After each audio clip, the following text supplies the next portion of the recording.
jërë ngeen jëfati ci ànd bi ak télévision Futur Média dalee nag jàmm ci xibaaru marax yi ponk yi ci gën a fës. syndicat bi ëmb pharmacien yu Sénégal ñoom nag nee nañ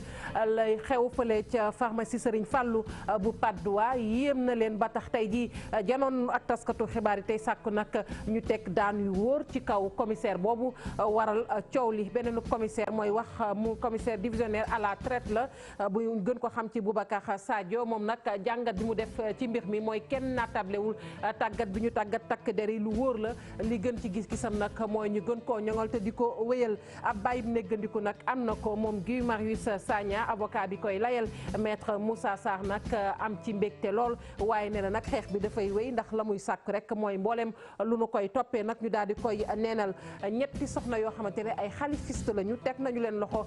sànq nag gannaaw kon julli tisbaar bi moom ñoom ñetti ñooñu nag bokk ak seeni ñooñ doon amal ab manifester ca kanamu kaso bu Rëbës ña nga ca police bu Rëbës jamono ji ñuy wax ak yéen la ñuy sàkku nag mooy ñu bàyyi seenub njiit beneen ponk ci biir xibaar yi afro basket suñu gaynde nag fi mu ne ñi ngi def seen kéemtalaay kàttan rek ngir mën a yegg ci final bi jamono ji may wax ak yéen nag ñi ngi rek jam ak Mozambique ca Dakar Arena ci demi final bi la mbokki ponk yaa ngi nii bu ngeen taaxirloo tuuti ñu fam fàcce xibaar yi.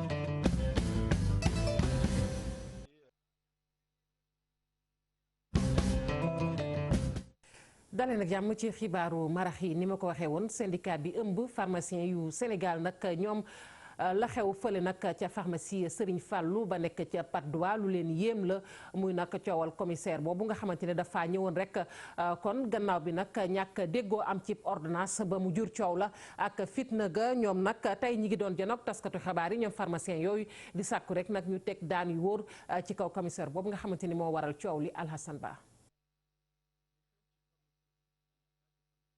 du Sénégal ñaawlu ko ñuy sàkku nag ay daan yi nga xam ne ñoo gën a ferme ci li nga xam ne jot na am ñu ne ñi ngi andi seen njàppandal ki di docteur Cheikhouna Gueye nga xam ne mooy victime bi ak docteur Mame Mbacké Ndiaye seen borom pharmacie bi te nee nañ sax bépp action bi nga xam ne fas yéene nañ koo jël dinañ leen ci gunge. kenn nekkul au-dessus de la loi dëgg la am na lu autorités yi def démb ñu koy rafetlu tamit parce que nee nañu relever nañ ko de ses fonctions. ministre de la santé dem na seeti pharmacien bi te am na enquête bu commencé ñu koy rafetlu mais jàpp nañ ni loolu doyul ndax mbir mi garaaw na garaaw bi nga xam ne mënuñu yam see relever commissaire bi rek ak dem seeti pharmacien bi ñu ngi xaar nag que lépp li nga xam ne yoon war na ko def si situation yu mel nii yoon def ko. commissaire Sangaré ñu ne ñoom ñu ngi ko doon xaarandi feneen par exemple lépp lu jëm ci wàllum xeex garab yi nga xam ne ñu ngi koy jaay te jaarut yoon surtout que sax ñoom ñu ngi fàttali ne am na benn décret bi nga xam ne 2009 490 leer na ci li nga xam ne mooy comportement corps yi nekk ci police bi. dafa leen digal ni ñoom waa ñi nekk police dañu war fu ñu mënta nekk ak nu mu mënta doon. ñu nekk en service ñu sol tenue wala sol tenue ñu am taxawaay bi nga xamante ne doon taxawaay bu mucc ayib waaye tamit fexe li nga xam ne du yàq deru police waaye tamit du troubler ordre public bi te fii gis nañ ni am na trouble à l'ordre public ndax pharmacie boobu jàkkaarloog structure sanitaire nit ñi soxla ko soxla garab lii tax na guddi googu liggéeyul ba bërki démb liggéeyul est-ce que sax ba démb est-ce que sax tey liggéey na. ci seen wet nag ñoom syndicat pharmacien privé yi waa SUTSAS ak ñi di SAMES itam ñëpp nag jàpp ni ñoom vidéo bi li ci xew choqué na leen te ñu jàpp ni sax moom commissaire bi li mu def dañ koy tuddee abus d'autorité bi nga xam ne dafa jéggi dayoo te li ñu sàkku itam mooy ñuy gën a aar ñi nga xam ne ñoo nekk ci wàllum santé bi. Alassane Ba kii nag ab commissaire divisionnaire la bu classe exceptionnelle bu à la traité ñu gën ko xam nag ci Boubacar Sadio moo yëkkati rek ay kaddu defum njàng nag ci li xew ci boobee pharmacie moom na mu ko gisee rek mooy kenn naatablewul takk der yi ak ni ñu leen tàggatee lu wóor la waaye nag li des rek mooy ñu gën a ñoŋal tàggatu boobee ñu teewlu ko ak Boubacar Diassi. li muy wane rek mooy diggante policiers yi ak citoyen daanaka rataxul c'est un constat la boo xam ne nit ñi gis nañ ko damay faral di ne même ci côté boobu aussi policiers yi ñoo war a gën a góorgóorlu parce que ñoom la loi bi jox yenn jumtukaay yi am na yenn jumtukaay yoo xam ne buñ la ko joxee du yaakaar ni sax da nga si war a jëfandikoo rek dañ la ko jox rek nga téye ko waaw jëfandikoo bi fekk anam loo xam ne da nga ko war a def nga def ko mais sinon fekk yaa ngi mën a waxtaan yaa ngi mën a diisoo yaa ngi mën a la mission rek je crois que moo gën quoi te li si xaw a gën a garaaw fekk ni am naa confirmation bi dafa mel ni ay ASP dañoo bokk si arrestation boobu waaw te warul nekk te loolu dama koy yàgg dénoncé police warul di def intervention ASP warul di ànd ak police yi def intervention warul di ànd ak ay police di jël ay pièces ASP yi dafa am fu ñu war a yem donc ça également si c'est confirmé que ñaari ASP ngi ci parce que ki ma ko wax dafa liggéeyoon si commissariat boobu ASP dafa leen doon commandé donc wax na ma ne ñaari ASP ngi ci biir fekk ñu ngi ci biir vraiment lu grave la quoi donc vraiment il faut que ñuy seetaa suñu bopp effectivement policiers yi dañ leen a war a respecter loolu mooy yoon parce que ñu ngi doxal yoon waaye ñoom tam pour ñu respecter leen ni ñu njëkk a respecter seen bopp pour nga respecter boo da ngay def ak di wax loo xam ne kenn du la ci xeeb mais nga respecter citoyen parce que citoyen respect bi nga koy jox du loo xam ne da nga koy neexal du faveur du ko tubaab waxee c'est un droit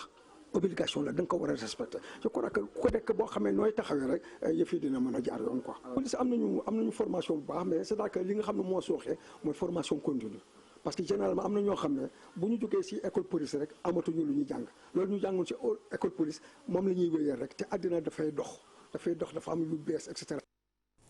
Commissaire Sankharé moomu nag waral coow li moom nag booy xool sax ay tuuma yu bari nag mën naa tegu ci ndoddam ndax loolee mu def kon dafa daal di rek rëy ndax dafa fekk rek nit ci barabam foo xamante ne nag kooku moo ko fa ëpp sañ-sañ mu dikk fa nag di fa indi coow maître Babou nag moo ni gisee moom avocat bi nga xamante ne avocat à la cour la ci loolee sax mi ngi gis ni nguuru Sénégal sax am na ci wàll ñu teewlu maître Babou. yoon su dee wax ji nii la tëddee ba jeex mën nañoo gën a toppaat commissaire bi def na abus d'autorité def na attentat à liberté mais aussi lor na borom pharmacie bi mooy li ma wax ndax sa pharmacie yoon daf koo considéré comme sa dëkkukaay ku fa dugg te du sa coobare mën nañu laa topp ci délit yi violation de domicile mais yemu fa yoon tam may na kii nga xam ne mooy borom pharmacie bi mu constitué wu civil partie civile su dee procédé am contre cette fois-ci l'État du Sénégal suñ ci toll woon su dee affaire bi amul saafara ba mu dem tribunal État du Sénégal bi nga xam ni mooy yilif commissaire bi am na ci cër ndax yoon bi njëkk daf ni policier dafa war a déggal kilifaam donc ñi def loolu ci seen coobare kilifa la ñu defee léegi nag mu am en droit waxtaan bu am ci biir nit ñi est-ce que kilifa mën na jël subordonné ni ko defal loo xam ni du yoon loolu la ñu tuddee les baïonnettes intelligentes. lépp nag coowal ordonnance moo ko indi jaay ma mënta ne moo waral rek mbiccoog mbaaloo googu ba tey ji nag indi lii waaye nag jàppale ni ci pharmacie tamit am na ordonnance yoo xamante ne nii kon dañu koy jaay du laaj rek ab këyit waaye am na ci yoo xamante ne sax xëy na boo ñëwee ca pharmacien ba mën na la koo jaay te ordonnance nag du ca am yoon ñu teewlu ki ñu naan docteur Mbaye Aw bokk rek ci conseil bu ordre des pharmaciens bu Sénégal. soo ñëwee pharmacie dafa am ñaari catégorie garab am na garab yu nga xamante ne nii nit ki mun na ñëw pharmacie sur la base du conseil du pharmacien ñu jox ko waaye conseil boobu sax dafa am fu nga xamante ne nii foofu la ko yoon tënkee pour pharmacien bi mën ko jox patient bi mu am yeneen catégorie garab yu nga xamante ne nii du fait de leur caractère dangereux nga xamante ne nii nit ki mun na ko jël loru si yooyu dañ ko encadrer dispensation bi c'est-à-dire pour que pharmacien bi joxe ko dafay exiger la présentation d'une ordonnance waaye ñu ciy dolli juste que ne pharmacien bi ci liggéeyam dafa am une responsabilité bu nga xamante ni daf ko tënk responsabilité boobu mun na dem ba nit ki sax mun na présenter une ordonnance pharmacien bi bañ ko jox mais su boobaa dafa am tamit yoon bu muy jaar bu notifier ko médecin bi wax ko li tax moom dispensé wul produit. diggante nag askan wi ak takk der yi dañuy faral di wax rek ñagasul lu ci bari nag ñu ne ñàkk déggoo moo koy faral di indi ba tax na ñenn ci askan wi tey ñoo yëkkati kàddu di sàkku rek ci takk der yi nag ñu ànd ko dal tuuti lépp lu ñuy defete nag ñu cay jiital waxtaan ndax ñoom ñooñu nga xamante ni ñoom ñooy takk der yi ñoo war a taxaw ci lu njëkk ci kaaraangeeg askan wi dañu ci ànd ak Maguette Gaye. xew-xew ba amoon ca pharmacie Fadilou Mbacké bu Patte d'Oie doon lu yëngal police bi la jotee nekk lu sénégalais yu bare di ñaawlu. dañu ñëw jënd ci garab ñu ne leen indi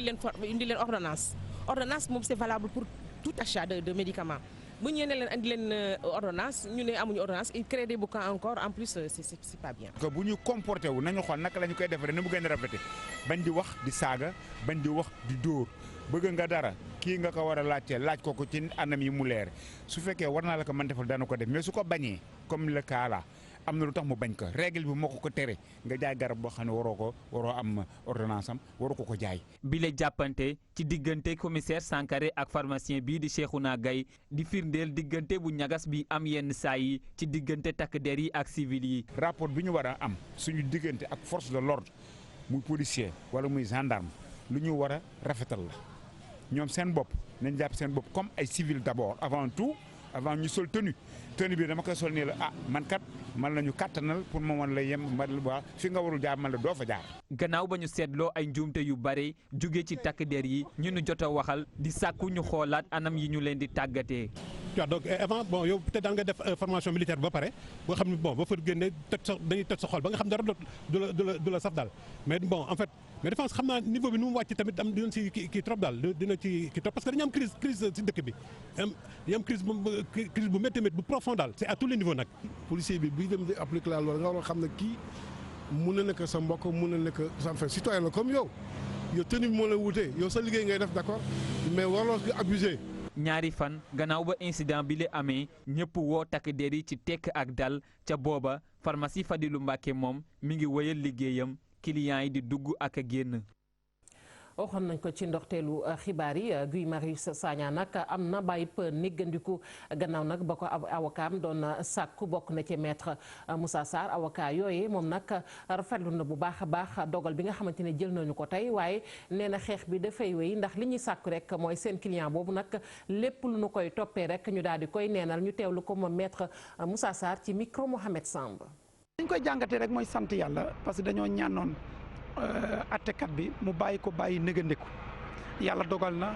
bàyyi na ko bàyyi négandiku kon ñu ngi ciy sant ci bàyyi négandiku boobu dana permettre gi mu dellu ci njabootam dellu ci ay xaritam dellu ci am di jàmmam continuer liggéeyal askanu Sénégal ci engagement citoyen. lan mooy beneen jéego bi ngeen di amal donte ni liberté provisoire la amagul. waaw beneen jéego bi rek mooy continuer bëre bi ba ñu seetal ko wicc ba ñu jël ordonnance de non-lieu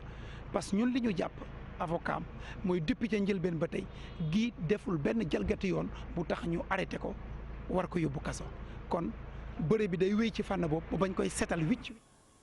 seetal wecci googee loolu tamit la coalition sénégalaise bi nga xamante ne nag moom moo taxaw ngir ñu aar ak yelleef doomu aadama fii ci Sénégal nag di sàkku boobepp coalition nag daal di lëkkaloo ak réseau ouest africain nag bi nga xamante ne ba tey moo yëngu ngir ñu aar ak yelleef doomu aadama ñoom nag ay xibaar daal yu leer nag la ñuy sàkku ci wetu avocat yi nga xamante ne ñoom ñooy layal Guy Marius Sagna ba tey ñuy sàkku rek daal ñu def seen kéemtalaay kattan ba lépp lu ñu koy toppee ñu bàyyi ko keneen a ngi tamit ñuy xeex ngir ñu bàyyi ko moom it bàyyi la ñu koy toppee muy nag oustaz Tayib Socé ab kuréel la boo xamante ne dafa taxaw temb ngir nag dimbali ko ci kaw nag ñu amal rek ay nemmiku ci kër diine yi di sàkku rek daal mboolem lu ñu koy toppee nag ñu baal ko ndax moom moomu dañu jàpp ni lépp loo xamante ne tey moom mi ngi ci rek njuumte moo ko ci dugal ñu teewlu Fadel Gueye. 2016 le président Macky Sall dafa doon une grâce mu génn ba ñu yaakaar ni yëf yi jeex na oustaz continué waat ay activités am continué waat ay prêche am ay conférence am ñu toog fan yële rek dégg ñu jëli nañ ko indiwaat nañ ko pour dencaat ko bi ñu laajtee ñun ni le plaignant dafa dem def li ñu tuddee contrainte par corps fay prison lu muy dundee pour moom ñu mën ko faa teg ba keroog muy fay bor bi moo tax nag ñu forcé ko ni ko cette fois-ci moom déglootuñ la nga bañ wala nga nangu tey nag dañ leen a oowoon pour lancer wane ni incha allah fas nañu yéene dès demain dem seeti xalif généraux yi Touba Tivaouane Kaolack famille omarienne Ndiassane Thiénaba amul fenn fu ñu bàyyi. dañuy woo daal vraiment ñi nga xamante ni ñooy magistrats yi ñu dimbali ñu ba ñii nga xamante ni ñoo tax Oustaz Taib depuis des années muy sibir vraiment fitna ji ñu teg leen loxoon. soxnay xalifiste yi nag ñi ngi doon wane ci seen bopp di kii tey di nag ñett ca ñoom teg nañu leen loxo ña nga ca garde à vue ca police bu Rëbës gannaaw nag ba ñu doon manifester ci kanamu kasa boobu di sàkku rek ngir ñu bàyyi seenub njiit di Khalifa Sall. Mohamed Samb. jigéenu Khalifa Sall yi taxaw temm ngir ñu yeewi seenu kilifa loole nag ñu di ko amal ci ak dal. ñun ñëpp ñu amoon yaakaar ni Khalifa dinañ ko gracier ci veyu tabaski bi yàlla def mu antuwul bi mu antuwul nag ñu toog waxtaan suñu biir ne tey ñun lu ñu mën a def mooy nañu dellu ci yàlla ndax yàlla rek moo fi nekk ndax ñun gëm nañ ni tey Khalifa fi mu nekk yàlla bis bu décidé rek dina génn kon yàlla boobu la ñuy tàllal suñu loxo moo tax tey ñu àndoon ñun ñëpp dem jumaa omarienne ba dem julli fa julli gannaaw bi ñu julli tisbaar ba pare ñu àndandoo ñun ñëpp dox dem Rëbës tàllal suñu ay loxo ñaanal Khalifa Sall ci yàlla mi nga xamante ne moo ñu sàkk ñun ñëpp te moom kese moo am doole yàlla na ko yàlla taxaw génnee ko fu mu nekk ñuy ñaan nag dañuy ñaan kilifa diine yi wax leen nag Macky Sall mu bàyyi Khalifa Ababacar Sall. ñoom jigéen ñi nag bu ñu jullee àjjuma ba noppi la ñu daje ca kanamu kaso bu Rëbës loole nag moo waral sax ñett ci ñoom dañ leen a teg loxo. ñun dañoo taxaw dañoo bett parce que policiers yi dañoo taxaw rek gis ay lacrymogène daanu suñu ginnaaw suñu kaw te xamuñu dañoo demoon rek tàllal suñu loxo ñaan manifesté wuñu xeexuñu saagawuñu dóorante wuñu dañu jàpp nag suñu ñetti jigéen yoo xam ne ñoo ngi nekkoon ci biir yàlla xam na ni que ni ak àjjuma bii ak waxtu xadara bii ñuy pare dañu doon ñaan rek. manifesté wuñu. ñoom jigéenu Khalifa Sall yi di leeral ni nag seen ndaje bi nekkul lu ñu yeewi Guy Marius Sagna moo ko waral. man maa ngi doog a yëg ni sax Guy Marius Sagna bàyyi nañ ko parce que man yëgu ma ko woon yow yaa ma ko yëgal yàlla xam na ni que ni yëgu ma ko woon ndax ñun 13h30 sa jumaa ja la ñu fekk kon xam nga ñu sol seen yëre yu weex muuroo seeni kon yóbbu seen sijaaja ñooñu jaamu yàlla lañ dem def. grâce présidentielle bi nga xamante ni si ñu ngi ko doon ñaan ngir Khalifa Ababacar Sall loolee nag bu ñu sukkandikoo ci jigéenu Khalifa Sall yi doyul ndax nag ñoom li ñu bëgg rek moo di yoon teggi ko loxo te du ko topp dara. Mohamed Samb ñu koy jaajëfal sagar nag ma ngay xeeñ ci direction des affaires civiles li ko waral ñu ne certificat de nationalité nag ña ngi koy weccoo ko foofu benn bu ne million ci suñuy koppar moo waral rek ab laaj samp rédaction bu télévision Futurs Médias nag daal di yër tuuti rek li nga xamante ne ni moom mooy kon charte ya kañ la ñu war a joxe boobeet nag carte waaye tamit bu ñu koy joxe ci yan nag kon këyit ci la ñuy sukkandiku bu fekkente ne tamit dañu koy lankal nit ki ci ban anam lay doon may mun a njaay. képp koo xam ni nekkoo doomu réewu Sénégal bëgg fi ab nationalité mën nga koo am ci kaw bi nga fi dundee fukki at kayit googu mën nañ la koo jox bi nga amee fukki at ak juróom-ñett jëm kaw li tax ñu nar la koo jox nag mooy ab décret bu ñu defar bu fekkee doomu aadama bi nga xam ni bëgg na nationalité sénégalaise bu sëyee ak doomu réew mi ci diiru juróomi at kayit googu tamit mën nañ ko koo jébbal wante laataa mu ciy jot war naa wane li nga xam ni mooy firndeel ni sëy am na seen diggante ak yeneen kayit yu ci mel ni extrait de naissance ak kayit yi wan ne bu fekkee am nañ ay bant da koy firndeel bu ko defee ñu gën a yombal liggéey bi document yi yépp buñ ci noppee war nañ koo jébbal jëwriñ bi ñu dénk dem beeg dikk bi moom nag mooy ñëw wax ndax ànd na ci dogal bi ndax enquête yi ñu def may na leen ñu jébbal kayit gi ki ko laaj bu ñu noppee formulaire yépp dinañ ko jël yóbbu ko ca impôt et domaine bu yeggee foofu buñ ci noppee lu ci bari 20 000 junni la ñuy laaj ki ko sàkku bu fekkee amul benn jafe-jafe ci biir ngir ñu wane ni ànd nañ ci yoon may na leen benn at ngir ñu xool dossier bi ndax day génn am déet bu fekkee kayit gi dafa génn ba noppi moo xam nga ñàkk ko wala sax ñu sàcc ko ci yow war ngaa dem ca makkaan bi nga xam ni moom la ñu dénk affaire civile ak soo fii ci réew mi. boo jëlee article 7 bu code de la nationalité bu yees bi la muy wax mooy soxna si nga xam ni dëkkul ci réew mi bàyyeekoowul réewu Sénégal moom bu ñëwee daal di sëy ak doomu réew mi nationalité sénégalaise mën na koo am ci kaw mu wane këyit bi nga xam ni mooy dëggal ni sëy am na fa. nguur gi nag bu ko neexee mu ne àndu ci bu boobaa ab décret présidentiel lay defar bu ko defee du am benn siiki sàkka. ci pencum ndaw réew mi nag ñi ngi waajal rek ab session extraordinaire loole nag mi ngi soxal coowal milliards yooyu toll ci juróom-ñeent fukk ak ñeent ca assemblée nationale. ñu ne nag jaadu na rek assemblée nationale balaa boobu ñu xoolaat tëralin bi buñ ca yeggee sax lu bare bari nanu ko soppi ndax tey jii am na ca député yoo xamante ne nañuy doxee kon dëppoowul ak tëralin bu assemblée nationale maître Djibril War ñu teewlu ko. li ñuy def pour rek assemblée bi gën a dox te ñun tamit maanaam li nga xam ni moom la ñu askan bi jox ngi seen xaalis ñu am ci ay oto nekkin am carburant am passeport diplomatique tamit vraiment ñu yelloo ko yelloo bi nag moo jox respect bi nag mooy lan di teew ku ñëw ci commission technique maanaam man waxee naa loolu commission yi ku fa ñëwati ku ñëwule boo doo ñëw plénière pour wax loolu day dañ absence yi tamit ku absence boo xam ni amul justification mais ñu wàññi ko sa salaire retard boo ko defee il faut nag mu am léegi ay genre comme ni ñuy defee pointage bu ñu nee 9h ba mu sonné mais ñu tamit il faut ñu joxe exemple bi aussi donc li may wax du pour waa ku jegi du pour non inscrit pour ñëpp la donc yooyu may wax yaakaar naa ne bu dee ñun ak saaga yi ak ñàkk tegginante yi yooyu yëpp na fa bañ a am. déontologue boobu xanaa du ci yàq dara mais du caagi ni ko am li ñuy salfaane maanaam loi bi nax ñi dëggate seen àq yi def du loolu. boori stade Léopold Sédar Senghor stade boobu ak la ko wër tey boo fa yeggee xam ne lu bari soppiku na ndax ña fa daan toog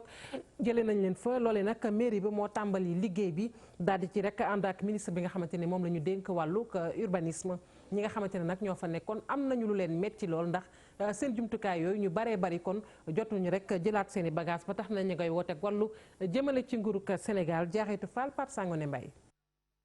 ay techniciens de surface taxaw ngir dindi saleté ak mbalit ya fa des ay cantines yu ñu yàq ay gargote ak itam ay oto lii mooy décoru stade Léopold Sédar Senghor ginnaaw ab déguerpissement buñ fa doon amal ñoom ña fa nekkoon di liggéey di ñaaw la li ni mel ndax nee nañu may ñu leen sax temps ngir ñu mën a récupérer seen bagage. peintre la yoroon naa fi magasin di liggéey dégg nga waaye lépp la ñu ramassé ci guddi gi ay valeur yu 500 000 1 million. mënuñu la wax ñaata valeur lañ fi ramassé mbur ngir lan. man kay xaw ma nu mu demoon lu ma ci wax fen damaa ñëw rek war a jaay si ñu ne ma foofu nga xam ne bale nañ ko mu set loolu dong laa ci am. doon jaay añ di jaay ndékki di jaay attaay di jaay café Touba di jaay beñe. monté jotoon nañu ay sommation waaye nee nañu délai bi ñu leen joxoon passeegul ñi fàttali ni état respecté wul engagement yi ñu xaatimoon seen diggante. mais sommation yi ñuy jot bi ñu jotee suñuy kilifa dañoo dem waxtaan ñu ne kat. duñ leen fi jëlee tant que amuñu fu ñu leen jox ñu ne am na ay sites yi nga xam te ne ñu ngi jam ñaajo sites yooyu lañ leen di jox sites yi na jam ñaajo ñu koy déglu boobu ba léegi def suñu recensement taxaw di xaar sommation bi dañ ne woon ba dimanche dégg nga waaw ku leen ne dimanche ñëw jeudi bi ñu ñëw dañoo ñëw rek gaare tàgguwuñu sax laajtewuñu sax kilifa yi. ci beneen wàllu stade bi nga xam ni ay dawalkatu minicar Njaga Njaay ñoo fa nekk ñoom ñoo taxaw tem dindil seen bopp mbalit ya fa nekk ndax nee nañu dañoo bëgg setal foofu. dara dafa ne boo xamante ne ay fas dafa ne ay nag ne fa lépp nag dañoo dend ak ñun waaye nag lépp nag ci chauffeur si rek lay wàcc ñun nag ñi nga xamante ne ñun en tant que responsable chauffeur bi nga xam ne moom la daam bi jiite ñun ñoo jël suñu responsabilité bopp dajji mbaar yëpp setal ko jël suñu xaalis fay wut camion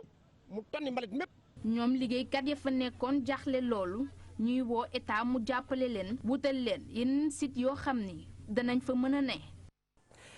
campus social bu université Cheikh Anta Diop bu Ndakaaru nag démb la ñu ne rek ràpp bunt ya ñenn nag ci étudiants yi rafetlu wuñu ko rawatina ak étudiants yi nga xamante ne ñoom ñoo féete ca faculté des sciences économiques et de gestion nee na nag lu toll ci ñaari kon ay waxtu yoo xamante ne lu toll kon ci benn fan boo xamante ne tëj nañu campus boobu étudiants yi nag am nañu lool lu leen metti tey jile dañ ci ànd ak Ousmane Diallo.